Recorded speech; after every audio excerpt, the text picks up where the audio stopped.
Medical ও সরকারি চাকরির পরীক্ষার প্রশ্নপত্র ফাঁসের অভিযোগ ঘিরে উত্তাল ভারত। শিক্ষার্থীদের নেতৃত্বে শুরু হওয়া ককরোচ জনতা পার্টি বা সিজেপির আন্দোলনে ২০ দিন আগে অনশনের মাধ্যমে যোগ দেন শিক্ষাবিদ সোনম ওয়াংচুক।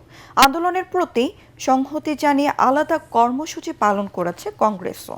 বিক্ষোভ থেকে আটকের ২ ঘণ্টা পর মুক্তি পান কংগ্রেস নেতা রাহুল ও প্রিয়াঙ্কা গান্ধী। রাজধানী নয়াদিল্লিতে টানা বিক্ষোভ, পুলিশের অভিযান আর পাল্টাপাল্টি রাজনৈতিক কর্মসূচিতে উত্তপ্ত হয়ে উঠেছে ভারতের রাজপথ। জাহিদুল আলমের রিপোর্টে বিস্তারিত। মেডিকেল ও সরকারি চাকরির পরীক্ষার প্রশ্নপত্র ফাঁসের অভিযোগ ঘিরে ভারত জুড়ে রাজনৈতিক অস্থিরতা থামছেই না। মঙ্গলবার নয়াদিল্লিতে ভারতের প্রধানমন্ত্রী নরেন্দ্র মোদীর বাসভবনের সামনে বিক্ষোভ ও অনশনে বসেন বিরোধী দলীয় নেতা রাহুল গান্ধী। তার সাথে ছিলেন প্রিয়াঙ্কা গান্ধী, কংগ্রেস সভাপতি মল্লিকার্জুন খার্গে এবং সমাজ পার্টির নেতা অখিলেশ যাদব। পরিস্থিতি সামাল দিতে সরকার আলোচনার কথা বললেও তিনি সংলাপের পরিবর্তে দাবি করেন শিক্ষামন্ত্রীর পদত্যাগ। এ সময় রাহুল গান্ধী সহ শীর্ষ এসব নেতাদের সাময়িকভাবে আটক করে পুলিশ। রাতে অবশ্য তাদের সবাইকে ছেড়ে দেয়া হয়।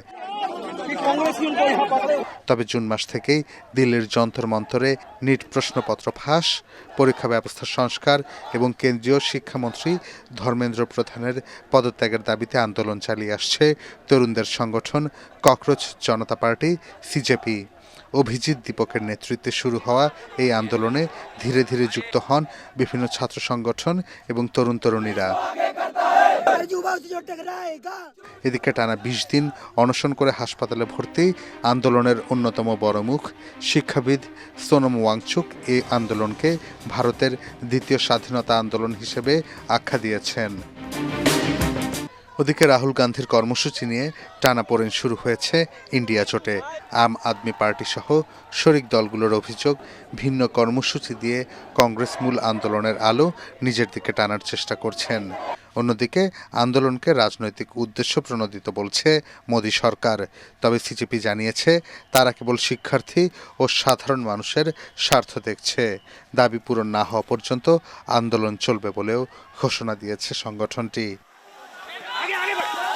একদিকে যন্তর মন্তরে ককরোচ জনতা পার্টির লাগাতার আন্দোলন, অন্যদিকে কংগ্রেস ও অন্যান্য বিরোধী দলের রাজনৈতিক চাপে পরীক্ষার প্রশ্নপত্র ফাঁসের সাথে জড়িতদের বিরুদ্ধে কঠোর ব্যবস্থা নেওয়ার ঘোষণা দিয়েছে মোদী সরকার। জাহিদুল আলম, এটিএন বাংলা।